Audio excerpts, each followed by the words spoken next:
Kasus penghinaan Gus Miftah ke penjual es teh keliling Sun Haji berbuntut panjang.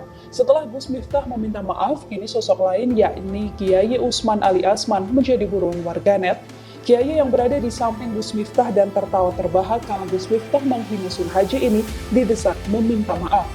Usman Ali Asman menjadi satu-satunya sosok yang belum sekalipun muncul ke publik atas kejadian yang menimpa Sun Haji. Sementara Gus Miftah sudah memohon maaf dan bahkan mundur dari jabatannya sebagai utusan khusus Presiden. Permohonan maaf yang sama juga sudah ditunjukkan oleh Habib Zaidan yang saat kejadian juga ikut dalam ceramah bersama Gus Miftah.